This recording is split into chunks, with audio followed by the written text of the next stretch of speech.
ini saya mau melaksanakan tugas dari yang CGT, Pak. Nah, itu kan calon guru penerangan angkatan 7. Nah, tugas dari modul 3 itu tentang pengambilan keputusan berbasis nilai-nilai kebajikan sebagai pemimpin.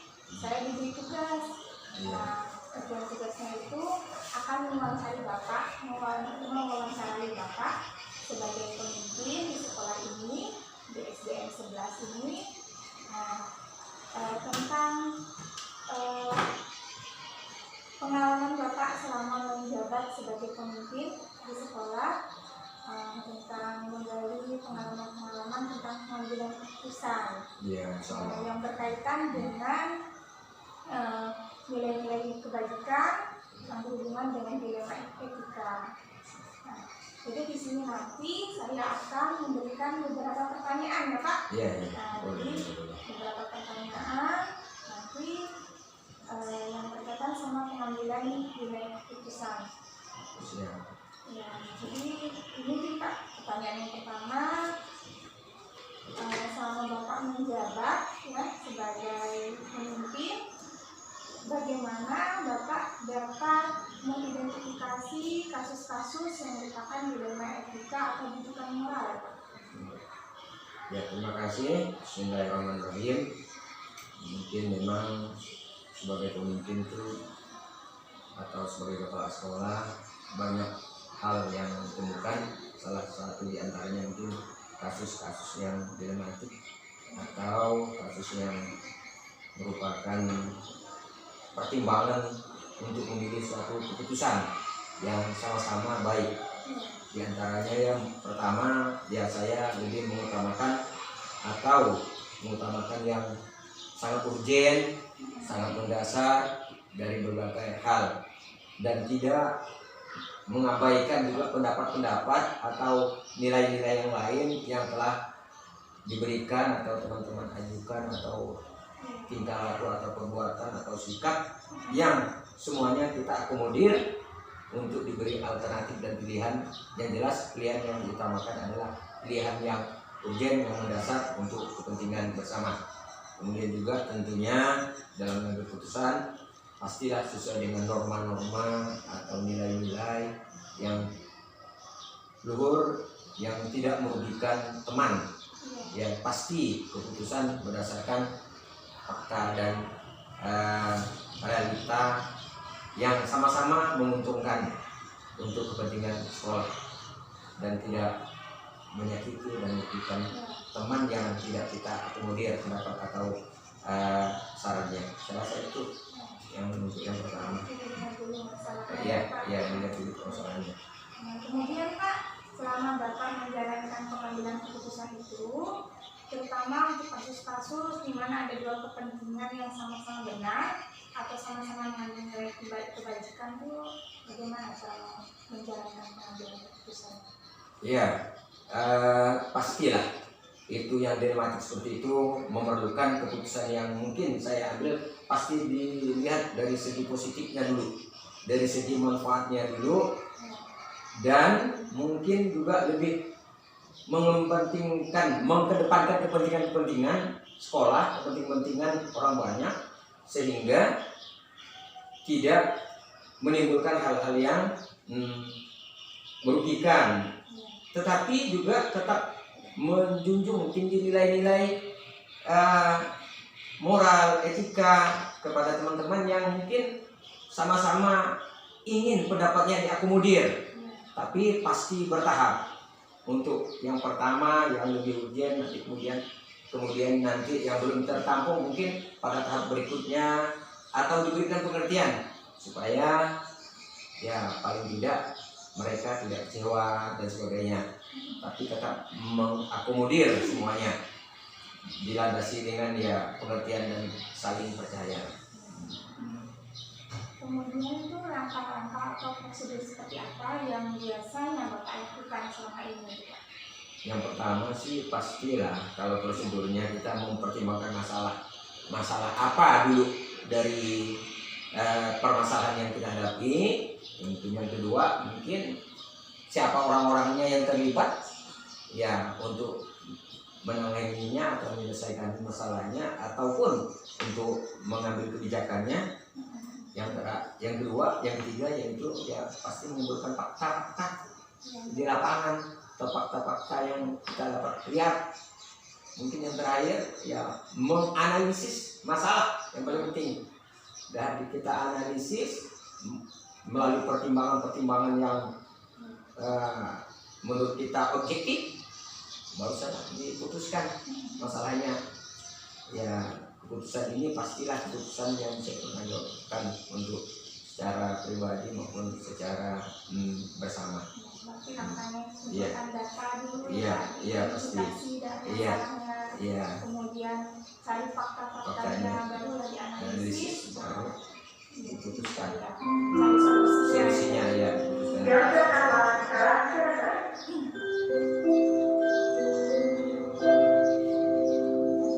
Saatnya jalan kedua dimulai. It's time to begin the second half.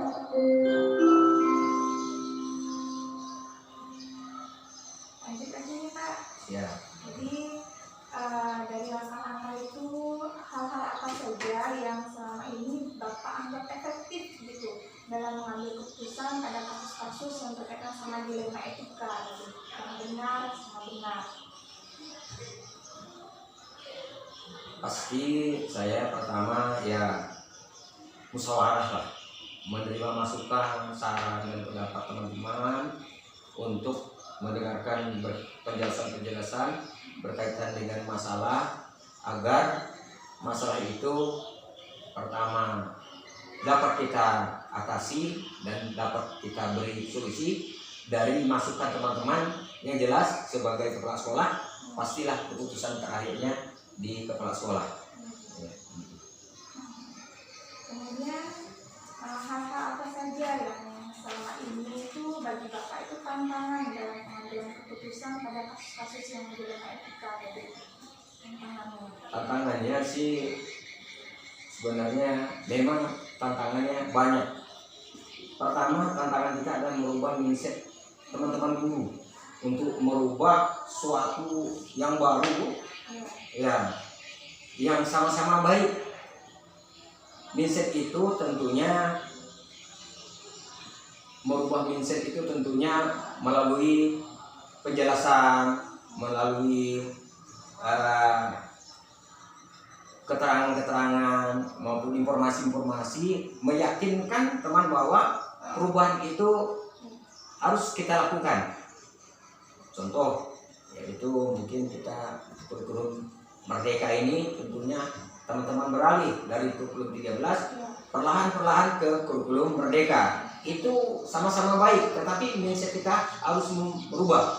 Budaya-budaya yang budaya lama mungkin yang tidak sejalan dengan zaman, tetapi tidak meninggalkan kearifan-kearifan kita lah, tapi kita ubah. Contoh mungkin cara ngajar yang pola lama kita ubahlah ke pola yang baru. Itu pasti tantangan bagi sesuatu yang baru, itu pasti tantangan. Tantangan itu pasti kita berikanlah penjelasan, pengertian dan hal-hal yang positif biar mereka atau teman-teman itu yakin dengan perubahan tersebut. Kemudian ini Pak, apa Bapak itu memiliki sebuah tata cara atau jadwal tertentu dalam sebuah penyelesaian kasus dilema etika, atau apakah Bapak langsung menyelesaikan di tempat atau memiliki jadwal untuk menyelesaikannya? Jadi bentuk atau prosedur seperti apa yang bisa Bapak jalankan biasanya? Kita menyelesaikan masalah pertama tidak memiliki jadwal, tetapi ada teknis dan cara. Kejadian, peristiwa atau masalah yang terjadi, tentunya setelah kita lihat masalahnya, mungkin kita panggil dulu, tipis atau sama-sama, kemudian kita berikan penjelasan agar ya verifikasi masalah atau privatnya itu ya kita ini terlindungi, tidak didengar atau tidak diketahui. Tapi kalau Konfirmasi dahulu masalah. dikonfirmasi dulu masalahnya, nggak usah kita panggil. Iya. Tapi mungkin tidak seketika kan. Tapi juga ada yang mungkin masalah kecil langsung, tetapi tidak secara di depan umum, pasti di ruang tertentu. Ya pasti di ruang pak sekolah, agar dia privat seseorang atau menjaga etika seseorang tidak bisa atau tidak diketahui oleh yang lain. Yang pasti kita memiliki tidak memiliki jawab, tapi tetap memberikan ruang dan konteks yang cocok untuk memberikan waktu, melihat situasi lah untuk menyelesaikan masalahnya. Kemudian Pak, ada tak seseorang atau faktor-faktor apa yang selama ini itu mempermudah atau membantu Bapak dalam pengambilan keputusan dalam kasus-kasus dilema etika? Pasti saya bekerja tidak sendiri. Ada teman-teman yang saya anggap senior maupun junior yang bisa memberikan masukan dan saran untuk menjadi bahan pertimbangan saya untuk mengambil keputusan. Itu sudah pasti. Jadi keputusan tetap kita menerima masukan dari teman senior maupun junior agar nanti bisa keputusan ini artinya keputusan yang real lah, yang bisa dipertanggungjawabkan lah. Ya, ada teman lah.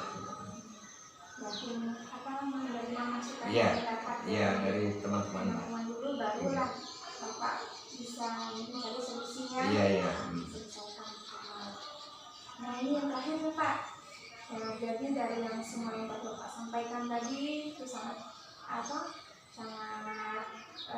bermanfaat ya, pengalaman yang sudah Bapak utarakan tadi.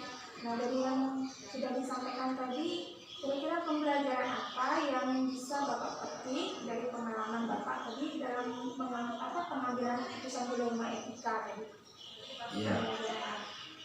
Ya tentunya dari semua proses, dari yang pertama, dari segala keputusan dan sebagainya, kayak yang bisa saya ambil adalah keputusan selalu diputuskan dengan arif dan bijaksana, tenang, berpikir positif, serta tidak emosional dalam mengambil kebijakan dan keputusan.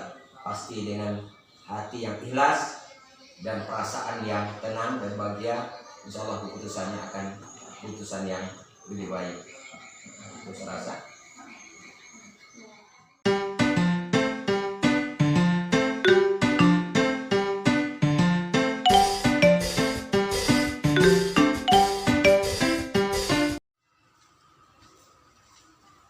Assalamualaikum Bu. Waalaikumsalam. Silakan. Apa kabar Bu? Alhamdulillah baik. Ini hari ini saya mengundang Bu Ibu nih. Oh ya. Saya dari SD 11. Saya Bu Lita Nuryanti, CGP Angkatan 7, itu akan melaksanakan tugas dari modul kami 3.1, yaitu tentang pengambilan nilai-nilai keputusan selama Ibu menjalankan sebagai kepala sekolah.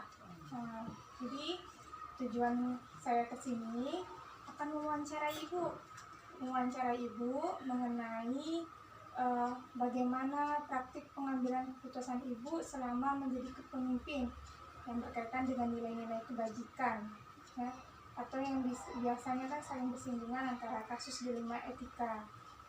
Nah, jadi saya mohon waktu Ibu ini untuk menjawab pertanyaan-pertanyaan dari saya. Bisa Bu? Siap.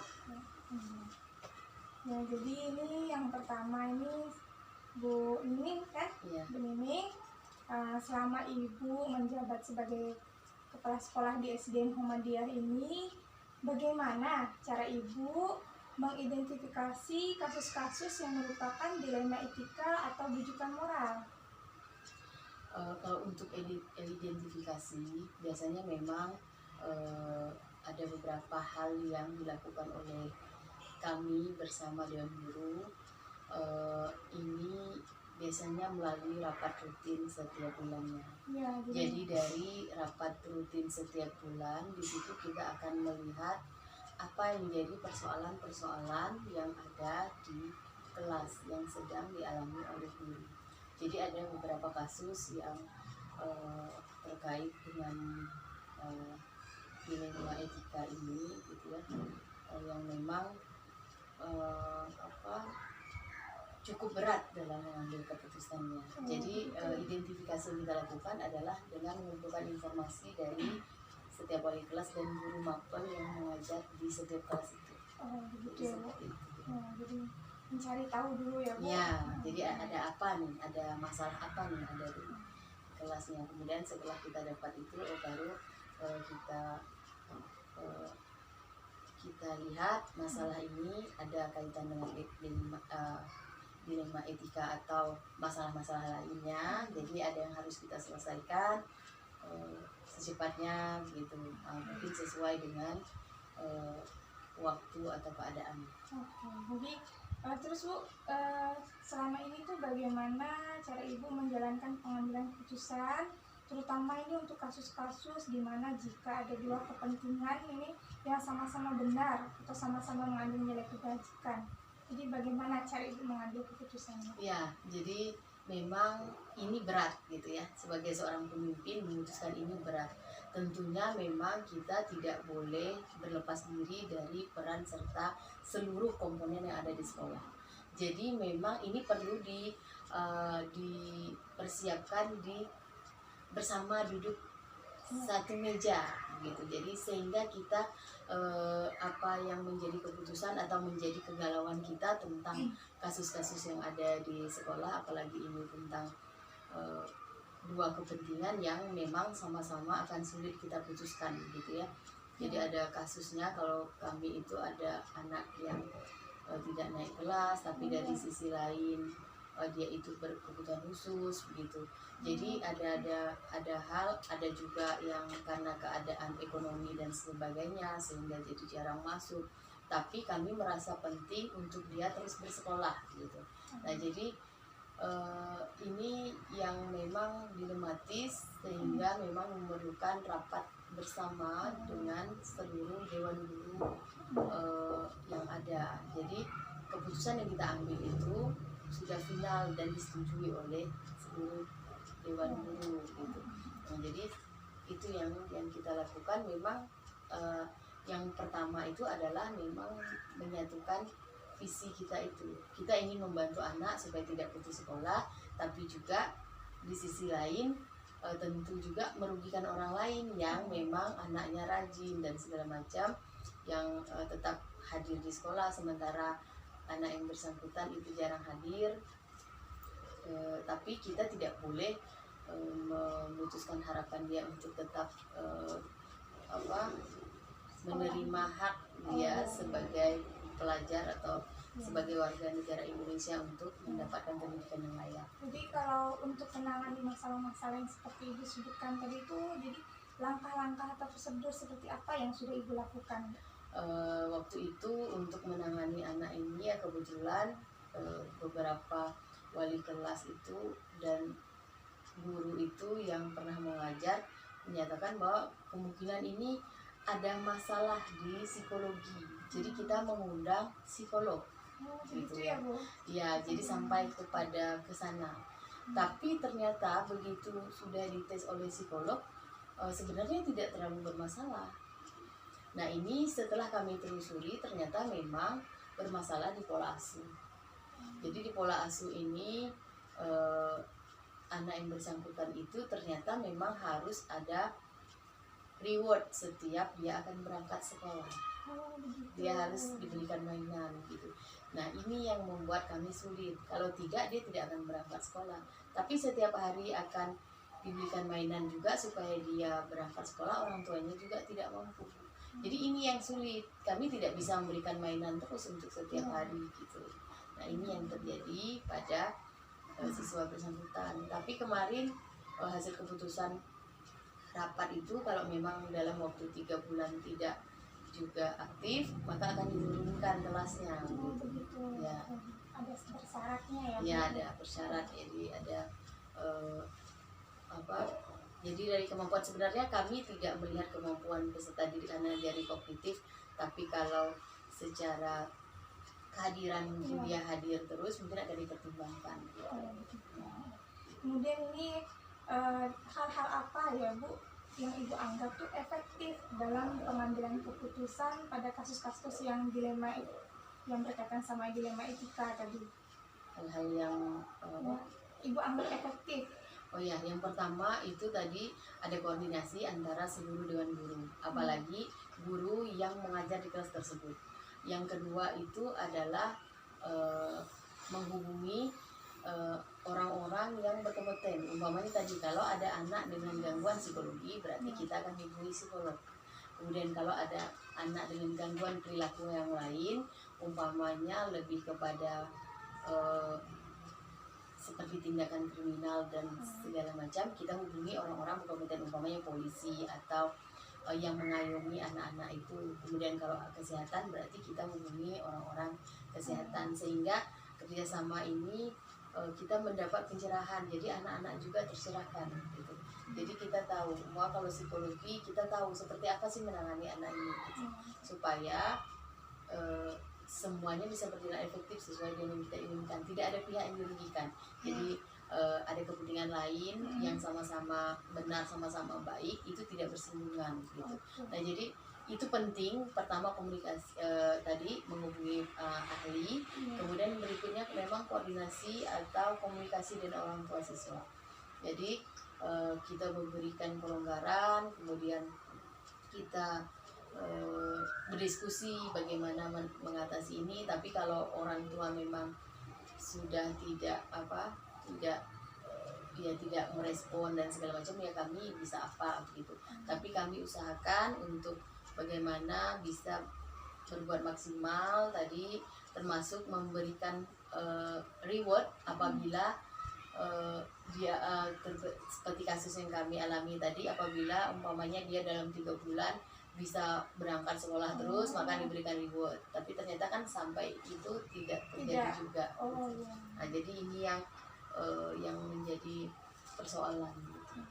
Jadi kalau tadi pertama ya ahli-ahli gitu ya. Jadi kita bertanya kepada ahlinya apa ini yang harus kita lakukan, karena kita tentu banyak kekurangan sebagai guru, juga harus melibatkan orang lain tadi, orang ahli termasuk keluarga. Itu penting juga supaya ada komunikasi yang aktif. Nah kemudian Bu, dari masalah-masalah yang dihadapi dan pengambilan keputusan tadi, jadi hal-hal apa saja yang selama ini tuh merupakan tantangan bagi Ibu dalam pengambilan keputusan pada kasus-kasus yang dilema etika tadi? Kalau menjadi tantangan itu adalah mungkin beberapa rekan guru yang tidak setuju gitu. Tidak bisa ini seperti ini. Jadi argumen-argumen ada teman-teman guru yang merasa keberatan apabila umpamanya anak ini dibantu atau seperti apa gitu. Itu yang menjadi tantangan. Pro kontra. Ya, di kalangan intern kita guru gitu. Kemudian kurangnya kerjasama orang tua, itu yang menyulitkan kita juga. Dari kasus-kasus ini tadi itu apa Ibu memiliki sebuah tata kala atau jadwal tertentu saat Ibu akan menyelesaikan penyelesaian masalah itu, atau apakah Ibu langsung menyelesaikan di tempat, atau mungkin Ibu memiliki sebuah jadwal untuk menyelesaikannya? Jadi bentuk atau prosedur seperti apa yang Ibu jalankan? Pertama, untuk berjadwalnya itu biasanya kita memang dalam 1 semester itu biasanya sekali. Yang pertama itu di akhir semester pertama, itu kita evaluasi dulu seperti apa pembelajaran yang ada di kelasnya, kemudian ini yang akan kita selesaikan ini seperti apa gitu. Jadi walaupun mungkin belum efektif, tapi paling tidak kita ada usaha. Nah biasanya kita kumpulkan itu. Tapi yang pasti untuk setiap bulan, walaupun bukan untuk menyelesaikan sebuah kasus atau dilema etika yang terjadi, tapi paling tidak ada evaluasi yang terus dilaporkan oleh Dewan Guru setiap akhir bulannya. Jadi kita akan ada evaluasi, sehingga di situ kita akan melihat apa nih yang harus kita lakukan. Jadi kalau untuk masalah tata kalanya tidak ada jadwal yang khusus, tapi memang kondisional. Kita melihat juga seperti apa kasus yang ada. Oh, iya. Sesuai kondisi situasi Ya, kasusnya ya, Iya. Bu. Nah, jadi ada nggak Bu, seseorang atau faktor-faktor apa yang selama ini itu bisa mempermudah Ibu dalam mengambil keputusan kasus dilema etika ini? oh ya ada. Jelas orang-orang terdekat dari Ya. kepala sekolah gitu ya, termasuk wakil kepala sekolah bidang kurikulum. Ini sangat penting bagi saya selaku pemimpin untuk meminta masukan dan saran ya, karena kebetulan posisi beliau itu seorang ustadz. Ya. Jadi kita memang sering meminta nasihat atau masukan begitu dari beliau tentang keputusan yang akan kita ambil, walaupun itu memang tidak mutlak Ya. karena segala keputusannya memang kita ambil berdasarkan mufakat bersama teman-teman guru yang ada di sekolah. Hanya ada beberapa kasus yang memang masukan dari beliau itu sangat kita harapkan. Oh, jadi tapi tetap Ibu Ya, keputusan akhirnya akhirnya, ya. keputusannya dari kepala sekolah ya, Ya, Bu? bersama dengan Bersama guru. dengan Ya. guru.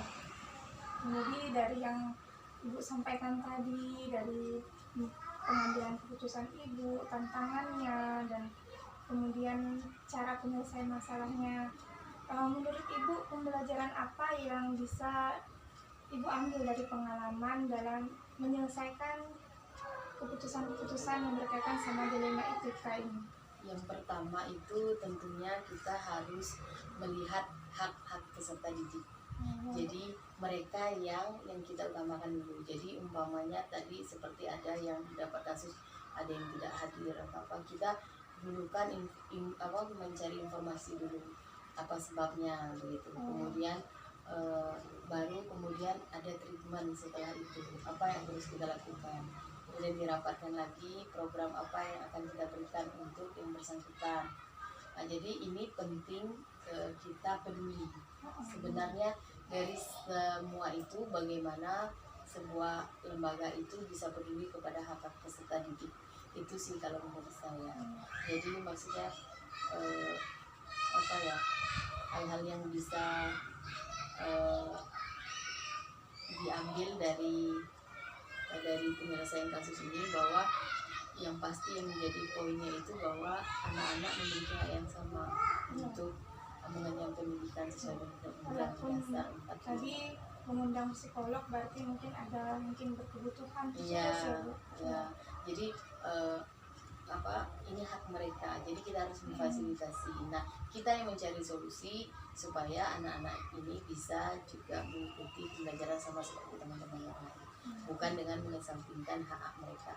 Tapi apabila memang ternyata kita sudah berusaha maksimal dan dari pihak baik peserta didik maupun keluarganya memang sudah tidak bisa mendukung program kita, ya mungkin kita cukupkan sampai di situ usaha yang kita lakukan.